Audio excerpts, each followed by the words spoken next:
అందరికీ నమస్తే నుల్లా welcome to MR media Telangana. This is Rekha. రోజుకో మలుపు తిరుగుతూ ఉన్నది మంగ్లీకి సంబంధించి ఏదైతే స్కామ్ ఉన్నదో ఆ స్కామ్.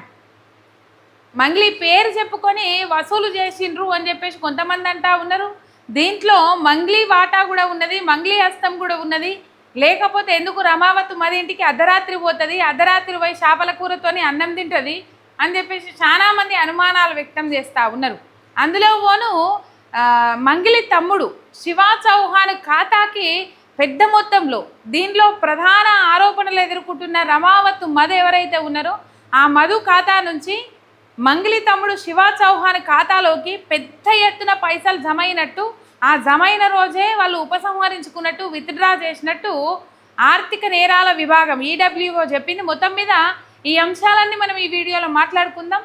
మీరు ఒక్క సబ్స్క్రైబ్ చేసుకోండి. ఒక సబ్స్క్రైబ్ నాకు ఎంతో బలాన్ని ఇస్తుంది. మన వీడియోలకు రీచ్ రాకుండా రిపోర్ట్స్ కొడతా ఉన్నారు కాబట్టి ఒక సబ్స్క్రైబ్ చేసుకోండి. ఒక సబ్స్క్రైబ్ చేసుకుంటే ఆ రిపోర్ట్స్కు చెంపపట్టి సమాధానం అవుతుంది. రైట్, ఇక ముచ్చట్లకు పోతే దాదాపు ఒక 2 నెలలకెళ్ళి ఈ పేర్లు వినబడతా ఉన్నాయి మనకు. మంగ్లీ, శివ చౌహాన్, రమావత్ మధు, బాలాజీ నాయకు, ఇంకా ఏదో పేరు ఉన్నది కదా, అదేదో రెడ్డి, ఆ పేర్లు హిమకాంత్ రెడ్డి, ఈ పేర్లన్నీ వినబడతా ఉన్నాయి. ఈ పేర్లు ఎందుకు వినబడతా ఉన్నాయి అని అంటే, ఒక ప్రైవేటు సంస్థ ఏర్పాటు చేసి మైక్రో ఫైనాన్స్ అని చెప్పేసి ఏర్పాటు చేసుకొని గిరిజన తండాలనే టార్గెట్గా చేసుకొని, పాపం గిరిజన తండాలని టార్గెట్ ఎందుకు చేసుకున్నారంటే వీళ్ళు ఆ తండాలలోనే ఉంటారు. మళ్ళీ పెద్ద ఉంగురాలు, మెడల గొలుసులు, రోజో కారు, నా దగ్గర ఇంత ఉన్నాయి పైసలు, నా దగ్గర నాకు ఇంత పలుకుబడి ఉన్నదని చెప్పడానికి పెద్ద పెద్ద బిల్డింగులు. రమావత్ మధు అనేటోని బిల్డింగ్ ఎట్లున్నదంట తెలుసా ఆ తండాలో. నిజంగా ఆ బిల్డింగ్ని చూసి ఆ తండావాసులు మోసపోయినారు, చుట్టుపక్కల తండాల వాసులు మోసపోయినరు. వాడు ఈయనే ఇంత పెద్ద ఇల్లు కట్టుకుంటుండు కదా, ఆడిగిపోతాడు అని అనుకున్నారు. కానీ మన దగ్గర కోట్ల రూపాయల పైసలు ఉంటే వాడు ఏడికన్నా వారిపోతాడు, ఏడికన్నా దెంకపోతాడు అని చెప్పేసి పాపం ఆ తండావాసుల ఆలోచన అక్కడి దాకా పోలే. తండావాసులలో ఉన్న ఉద్యోగస్తులు కూడా, పోలీసులు కూడా, అధికార ప్రతిపక్ష పార్టీ నాయకులు కూడా దీంట్లో ఉన్నారనే ముచ్చట్లయితే బయటకు వస్తూ ఉన్నాయి. బయటకు చెప్పుకుంటే ఎక్కడ పరువు పోతుందని చెప్పేసి, అంటే వీళ్ళు నేరంలో భాగస్తులు కాదు, ఎక్కువగా వస్తాయని చెప్పేసి ఆశపడి మంగ్లీ పేరు పలుకుబడిని చూసి వాళ్ళు కూడా పాపం ఇందులో పెట్టుబడి పెట్టిరట. ఈ మైక్రో ఫైనాన్స్లో పోలీసులు కూడా ఉన్నారట. సామాన్యులకు, పేదలకు రక్షణగా నిలవాల్సిన పోలీసులు కూడా ఇందులో ఉన్నారంటే వాళ్ళని ఏ విధంగా నమ్మించిర్రు, ఆ తండావాసులను ఏ విధంగా నమ్మించిర్రు అనేది మనం ఇక్కడ అర్థం చేసుకోవచ్చు. రైట్, మంగ్లీ ప్రెస్ మీట్ పెట్టింది. ప్రెస్ మీట్ పెట్టి వాళ్ళ తమ్ముడు శివ చౌహాన్ ముఖం చూపెట్టి ఆ రమావత్ మధు ఏదైతే మంగ్లీ ఇంట్లో పైసలు లెక్క పెట్టే నోట్ల కట్టలు గుట్టలు పోసుకొని పైసలు లెక్క పెట్టే వీడియో ఏదైతే బయటకు వచ్చిందో, ఆ బయటకు వచ్చిన వీడియోలో కనబడ్డది ఈ ఫేసా, గీ ఫేస్ కింద కనబడ్డదా మీకు? ఆ వీడియో దొరికితే యాడ్ చేస్తా. గీ ఫేస్ కింద కనబడ్డదా మీకు? గీ ఫేస్ కింద కనబడ్డదా అని చెప్పేసి మాట్లాడింది. నేనున్నా లేకపోతే ఈ ఫేస్ ఉన్నా నేను దేనికంటే దానికని మాట్లాడింది. ఫోటోలో కట్టల ఎంచే ఫోటోలో ఎవరున్నారండి? వీడియోలో కట్టలు పైసలు ఎంచే వీడియోలో ఎవరున్నారు? ఈ ముఖముందా రమావత్ మధు అకౌంట్లకి వెళ్ళి శివ చౌహాన్ అకౌంట్లకు పైసలు ఎట్లా జమ అయినాయి? ఎందుకు రమావత్ మధు శివ చౌహాన్ అకౌంట్లకు, మంగ్లీ తమ్ముడు అకౌంట్లకు, మీ తమ్ముడు అకౌంట్లకు పైసలు కొట్టిండో ఇలా మంగ్లీ సమాధానం చెప్పాలి. శివ చౌహాన్ ఏమన్నాడు? ఏదో రియల్ ఎస్టేట్కి సంబంధించి లేకపోతే బిజినెస్కి సంబంధించి మంగ్లీని రావాలని చెప్పేసి ఇన్వైట్ చేసిండ్రు. ఇన్వైట్ చేస్తే మా అక్క పోను అన్నది. నేను జర పోతా అని చెప్పేసి అనుకున్నా అని చెప్పేసి ఈయన శివ చౌహాన్ ప్రెస్ మీట్ పెట్టి చెప్పే, అసలు మాకు దానికి సంబంధమే లేదని చెప్పే. మరి సంబంధం ఆ మధు అనేటోడు ఎవడో తెలియదు అని చెప్పేసి చేస్తామండి, మా ప్రోగ్రామ్స్ చూసుకుంటారు, అట్లా ఇట్లా అల్లం బెల్లం లట్టుకొట్టు అన్నీ మాట్లాడే. మరి ఇలా ఏం సమాధానం చెప్తుంది మంగ్లీ? చెప్పాలి కదా. వాస్తవానికి మట్టి నుండి వచ్చింది కాబట్టి, మట్టిలో ఆనిముత్యం అని చెప్పేసి మాట్లాడుకున్నాం కాబట్టి లెజెండ్ లెవెల్లో ఎదిగింది, లేకపోతే దేశ స్థాయిలో ఒక బ్రాండ్ సంపాదించుకున్నది, మంచి గొంతుంటుంది, మంచిగా పాటలు పాడుతుంది, సినిమాలలో పాటలు పాడుతుంది అని చెప్పేసి అట్లా ఎవరన్నా బదనాం చేయాలని చూసిర్రో అని అనుకున్నారు. కానీ తీగ లాగితే డొంక కదిలినట్టు అన్ని ముచ్చట్లు బయటకు వస్తూ ఉన్నాయి. ఒక్కొక్క మలుపు తిరుగుతూ ఉన్నది. రోజుకొక ట్విస్ట్ అయితే ఇందులో కనబడతా ఉన్నది. అసలు అనుకున్నామా మంగ్లీ ప్రెస్ మీట్ పెట్టగానే, ప్రెస్ మీట్ పెట్టి 4 కన్నీటి బొట్లు రాల్చంగానే అసలు లేనే లేదు అని అనుకున్నాం కదా. తర్వాత శివ చౌహాన్ పెట్టిండు, మంగ్లీ వాళ్ళ తమ్ముడు ప్రెస్ మీట్ ఏం పెట్టలే కానీ వీడియో ఒకటి రిలీజ్ చేసిండు. ఆ వీడియోలో ఆయన అడ్డంగా బుక్ అయ్యిండు, మంగ్లీ కూడా అడ్డంగా బుక్ అయినట్టే ఇక్కడ లెక్కకైతే. ఎందుకు బుక్ అయినట్టు అంటే ఇక్కడ అడ్వకేట్ సుబ్బారావుకేమో డ్రంక్ అండ్ డ్రైవ్ టెస్ట్ చేస్తారు, ఆయన డ్రైవింగ్ చేస్తున్నాడు పోలీస్ స్టేషన్లో. బీజేపీకి సంబంధించిన కేంద్ర మంత్రులు ఉన్నాడట ఎవరో, వాళ్ళతో ఫోన్లు చేపించిరట. అడ్వకేట్ సుబ్బారావు చెప్తా ఉన్నాడు, ఎవరి అంశం మీద మాట్లాడితే నాకు ప్లస్గా మాట్లాడుర్రి, నాకు పాజిటివ్గా మాట్లాడుర్రి అని చెప్పేసి కొంతమంది ఇంటర్వ్యూలు ఇస్తుండ్రు, కొంతమంది బయట పెడతాండ్రు. నేను ఒక్కటే చెప్పదలుచుకున్నా, వ్యక్తిగతం కాదు ఇక్కడ. వ్యక్తిగతం తవ్వితే అసలు సమస్య పక్కకు పోతుంది, ఇంటింటికి మంటిపోయా అన్నట్టు. సరే మంగ్లీ వ్యక్తిగతంతో అవసరం లేదు, ఆమె వ్యక్తిగతంగా ఏ విధంగా ఉంటుంది, ఆమె లైఫ్లో ఏం జరిగింది అనేది సమాజానికి అవసరం లేదు. కానీ అవసరం దానితోనే ఉన్నది అన్నట్టు కొంతమంది ఆ ముచ్చట్లు చెప్పుకుంటూ వస్తూ ఉన్నారు. స్ట్రిక్ట్లీ చెప్తున్నా ఏంటంటే పర్సనల్తో మనకు సంబంధం లేదు. పర్సనల్ తీస్తే జనాలకు దాని మీద ధ్యాస పెరిగిపోయి అసలు సమస్య పక్కదోవ పడుతుంది అనేది నా అభిప్రాయం. సరే ఆ ముచ్చట పక్కకు పెడితే మొత్తం మీద ఏడ్చింది, ఈయన పెట్టుకున్నాడు, ఈయన మాట్లాడిండు, ఈయన వీడియో బయట పెట్టిండు. గుమ్మడికాయల దొంగేవాళ్ళంటే భుజాలు తడుముకున్నట్టు ఇక్కడ వాళ్ళే బయట వేసుకున్నారు, వాళ్ళే పట్టుబడేటట్టు చేసుకున్నారని చెప్పుకోవాలి. ఒక రకంగా చెప్పాలంటే రమావత్తు మధు అనేటోనికి మీకేం సంబంధం లేదు అని చెప్పిన వాళ్ళు ఇప్పుడు వాళ్ళ ఇంటోళ్ళు ఆ వెనకలు నిలబడ్డ వీడియో కూడా రమావత్తు మధు అనేటోడు అక్కడ కూర్చుంటే ఆ వెనకలు నిలబడ్డది వాళ్ళ చెల్లె, ఆ వీడియో కూడా సోషల్ మీడియాలో వైరల్ అవుతా ఉన్నది. సంబంధం లేదని ఎట్లా చెప్పుకొస్తారు, చెప్పుకరారు కదా. ఈ రమావత్తు మధు అనేటోని బాలాజీ నాయక్ అని ఇల్లు ధ్వంసం చేసిండ్రు.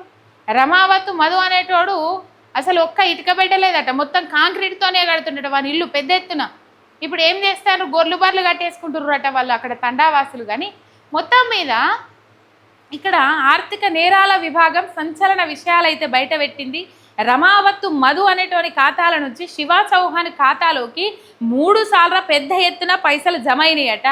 ఆ జమ అయిన రోజే మొత్తం మీద విత్డ్రా చేసుకున్నారట. ఏ రోజైతే జమ అయినాయో ఆ రోజే విత్డ్రా చేసుకున్నారట. మరి మంగ్లీ ఆ ప్రోగ్రామ్కి లేకపోతే ఆయనకు సంబంధించిన బిజినెస్కు పిలిస్తే పోకనే పాయే. రమావత్తు మధు అనేటోడు పోనప్పుడు పైసలు ఎందుకు ఇస్తాడు, మనకి ఎక్కువనే అయినాయి పైసలు, కానీ పోతేనే కదా పైసలు ఇస్తాడు. పోనప్పుడు ఎందుకు పైసలు ఇచ్చిండు అనేది ఇక్కడ ఒక పాయింట్ చెప్పాల్సిన అవసరం ఉన్నది. వాడు శివ చౌహాన్ ఖాతాలోకి పైసలు ఎందుకు కొట్టిండు అనేది మంగ్లీ సమాధానం చెప్పాలి. లేకపోతే మంగ్లీ తమ్ముడు మొన్న వీడియో విడుదల చేసిండు కదా, ఏం సంబంధం లేదు అని చెప్పేసి మాట్లాడిండు కదా. ఇగో ఈ కంపెనీ ఓపెనింగ్కు పిలిచిండు, నా బిజినెస్ మంచుకుంటుంది మీరు రావాలి అని చెప్పేసి మాట్లాడిండు కదా. మరి శివ చౌహాన్ చెప్పాలి. ఇప్పుడు ట్విస్ట్ ఏంటంటే ఇందులో ఆర్థిక నేరాల విభాగం రంగంలోకి దిగింది. దీనికి సంబంధించిన అధికారులు కోర్టుకు వివరించిండ్రు. ఏమని వివరించిండ్రు అంటే ఇంకా కొన్ని పత్రాలు వెలికి తీయాల్సిన అవసరం ఉన్నది, రమావత్తు మధు నుంచి ఇంకా కొన్ని ఆధారాలు రాబట్టాల్సిన అవసరం ఉన్నది, కాబట్టి కస్టడీకి ఇవ్వండి అని చెప్పేసి కోరితే 4 రోజుల పోలీసు కస్టడీకి అనుమతినిచ్చింది కోర్టు. ఇప్పుడు ఆ కస్టడీలో నిజాలన్నీ బయటకు రావాల్సిందే కదా. మంగ్లీ పాత్ర దీంట్లో ఇప్పుడు ఓవరాల్గా ఎంటైర్గా చూసుకున్నట్లయితే సోషల్ మీడియాలో మొత్తం మంగ్లీ స్కామ్, మంగ్లీకి సంబంధించిన టీమ్ స్కామ్ అని చెప్పేసి వైరల్ అవుతూ ఉన్నది కదా. మరి మంగ్లీ పాత్ర ఏంది దీని మీద అని చెప్పేసి అడుగుతారు కదా. అప్రూవర్గా మారి మంగ్లీకి సంబంధం లేదు అని చెప్తే ఎవరు ఏం చేయలేరు. కానీ సంబంధం లేనప్పుడు వాళ్ళకి తమ్ముని ఖాతాలోకి పైసలు ఎందుకు, వాళ్ళ తమ్ముని పేరు చెప్తాడా, వాళ్ళ తమ్మునికి నాకు సంబంధం ఉన్నదని చెప్తాడా? ఎంత ఘోరం, ఎంత దారుణము అంటే మొత్తం మీద మధుకు కస్టడీకి అనుమతి ఇచ్చిండ్రు. 4 రోజుల కస్టడీ తీసుకుంటారు పోలీసులు, ఆరాధిస్తారు. నిజాలు ఏవి అని చెప్పేసి బయట పెట్టాల్సిన సమయం వచ్చింది అనిపిస్తూ ఉన్నది. కంపల్సరీ దీని మీద స్పందించాలి, మంగ్లీ దీని మీద స్పందించాలి. శివ చౌహాన్ ఖాతాలోకి మధు అనేటువంటి ఖాతాల నుంచి పైసలు ఎందుకు వచ్చినాయి, ఇక్కడ సిమెంట్ ఫ్యాక్టరీ కడతాం, అక్కడ అవి కడతాం, ఇవి కడతాం అని చెప్పేసి నిజంగా తండావాసులు కోట్ల రూపాయలు. మరి కోట్లు ఎక్కడి వాళ్ళ దగ్గర అనంటే నిజంగా చెప్పాలంటే ఆ 2, 3, 4 తాండాల నుంచి 1000 కోట్ల దాకా వసూలు చేసిరట. మేధావి కదా వీడు, 23 ఏళ్ళలో 24 ఏళ్ళలో ఉంటాడట వాడు. 1000 కోట్ల దాకా వసూలు చేసిరట నుల్లా. ఇక 1000 కోట్లు ఏడబెట్టుకోమంటారు. ఆ 1000 కోట్లకెళ్ళి ఒక 100 కోట్లు పెట్టిన వాళ్ళకి ఎవరైతే ఉంటారో వాళ్లకు 2 నెలల మందము 10% అని చెప్పేసి మాట్లాడుకురు కదా, అవి అయితే ఇచ్చిరట. ఇక మిగతా 900 కోట్ల రూపాయలలా బిల్డింగులు కట్టుడు, కార్లు కొనుడు, పెద్ద దొడ్డు షైన్లేసుడు, ఈ అన్ని ఏళ్ళకు ఉంగురాలు పెట్టుడు, నన్ను చూడు, నా అందం చూడు, నిన్నటికన్నా అందంగా ఉన్న బావ అన్నట్లు మొత్తం మీద రోజు రోజుకు ఆ దొబ్బుకున్న పైసలతోనే అది చేసే ప్రయత్నం చేసిండ్రు. నమ్ముతారు కదా జనాలు. పెద్ద పెద్దోళ్ళు చదువుకున్న వాళ్ళు కూడా నమ్మిర్రంటే ఇక అక్షరం తెలివిన సామాన్యులు ఎందుకు నమ్మరు చెప్పుర్రి. దాంట్లో పెద్ద పెద్ద ఉద్యోగస్తులు ఉన్నారట, గవర్నమెంట్ కొలువులు చేసే వాళ్ళు ఉన్నారట, ఆ రాజకీయ నాయకులు ఉన్నారట, పోలీసులు కూడా ఉన్నారట. అంటే అర్థం చేసుకోండి. వాళ్ళకున్న భూములు దాదాపు ఆ దేవరకొండ నియోజకవర్గంలో ఆ తండాలు, ఆ 5-6 తండాల వాళ్ళు ఆయకట్టు కింద ఉంటారు. కొన్ని ఎకరాలు, ఒక్కొక్కరికి 10 ఎకరాలు 15 ఎకరాలు ఇన్ని కూడా ఉన్నాయట. ఆ ఎకరాల భూమిని తీసుకుపోయి ఒక్క ఎకరానికి 2 లక్షల చొప్పున 22 40 లక్షల ఎకరా 40 లక్షలు ఇస్తుంది కదా. ఆ ఫైనాన్స్లల్లా ఉన్న ఇల్లులు కూడా తాకట్టు పెట్టి తీసుకొచ్చి పైసలు ఇచ్చిరట. కొంతమంది అయితే కొంత పలుకుబడులు ఉన్నోళ్ళు వాళ్ళ కింద ఏజెంట్లను పెట్టుకొని, ఉద్యోగస్తులు కానీ గవర్నమెంట్ ఉద్యోగాలు చేసేవాళ్ళు కానీ వాళ్ళ కింద ఏజెంట్లను పెట్టుకొని ఊర్లల్లో తండాలల్లో ఇంకా వేరేళ్ళ దగ్గర పైసలు వసూలు చేసుకొచ్చి మరీ మధుకు తగలబెట్టిరట, వారి దినాలకు పోసిర్రట. 9 మంది ఇప్పటికే దాంట్లో జీవిడిచిరు. ఎంత ఘోరం, ఎంత దారుణం ఇది. ఇంత పైసలు ఎక్కడి అని చెప్పేసి అనుమానం వస్తుంది కదా ఎవరికైనా. చెప్పాలి మరి, ఈ ఫేస్ ఉన్నదా, ఈ కథ ఉన్నదా, ఈ లెక్క ఉన్నదా అని మాట్లాడింది. శివ చౌహాన్ ఖాతాలకి మధు అకౌంట్లకి పైసలు ఎట్లా వచ్చినాయి, ఎందుకు వచ్చినాయి. ఇంకా కొంతమంది చెప్తా ఉన్నారు అసిస్టెంట్లు నాకు ఎక్కడ మా మీదకి వస్తుందని చెప్పేసి వాళ్ళు భయపడి ముందుగానే చెప్తా ఉన్నారు. 30 లక్షల రూపాయలట అది జోరసంచులు అంటాం మనం, వడ్లు నానబోసుకుంటాం. ఆ జోరసంచుల నింపుకోవై ఇచ్చిండట. జోరసంచుల 30 లక్షలు నింపుకోవై ఇచ్చిన అని చెప్పేసి చెప్తా ఉన్నాడు అసిస్టెంట్. ఇగో ఈ పరిస్థితి అయితే ఉన్నది మొత్తం మీద. ఏమో మరి రికవరీ చేస్తారా చెయ్యరా తెలియదు. ఏ నుంచి రికవరీ చేస్తారు, కానీ పేదలు మాత్రము ఆగమైందని చెప్పుకోవాలి. దీంట్లో ప్రభుత్వం కంపల్సరీ స్పందించాలి. ఇలా నోరు తెరుస్తలేరు ఎందుకు? అధికారంలో ఉన్న నాయకులు 1000 కోట్ల స్కాము ఎందుకు నోరు తెరుస్తలేరు? గిరిజన బిడ్డ అని చెప్పుకుంటుంది కదా సీతక్క ఎందుకు నోరు తెరుస్తలేదు? దీని మీద ఎందుకు మాట్లాడతలేదు? ఆ బాధితులకు అండగా ఉంటాము. పాపం పానాలు వంగ చూస్తున్నారు, కానీ గిరిజన తండాలు కదా అవి, గిరిజన బిడ్డ అని చెప్పుకుంటారు కదా. ఆ బాధితుల పానాలు వంగ చూస్తారు కానీ సపోర్ట్ చేస్తలేరు. కంపల్సరీ రికవరీ చేపించే బాధ్యత అని చెప్పేసి మాది అని చెప్పేసి కనీసం ఒక భరోసా ఇస్తలేరు. సరే వాళ్ళు చేసిండ్రు, వాళ్ళు తప్పు చేసిండ్రు, నమ్మిండ్రు, మోసపోయిండ్రు, కనీసం వాళ్ళకు ఒక ధైర్యం భరోసా చెప్పాలి కదా. రైట్, మొత్తం మీద ఆర్థిక నేరాల విభాగం ఎంటర్ అయింది. దీని మీద దూకుడు పెంచిందని చెప్పుకోవాలి. శివ చౌహాన్ అకౌంట్స్ సీజ్ చేసింది ఇప్పటికే. రమావత్ మధు అకౌంట్స్ అయితే సీజ్ చేసింది. దీని మీద ఇంకా కొంచెం ముందట అడిగేసి మంగ్లీ అకౌంట్స్లో కూడా సీజ్ చేసే ప్రయత్నం చేస్తూ ఉన్నది అని ముచ్చట్లయితే వినబడతా ఉన్నాయి. ఇది మొత్తం మీద ఒక సబ్స్క్రైబ్ చేసుకొని సపోర్ట్ చేయండి. పైసలు ఎవ్వరికి ఊరికే రావు. పెద్దోళ్ళు కూడా ఇందులో పెట్టుబడులు పెట్టిరట.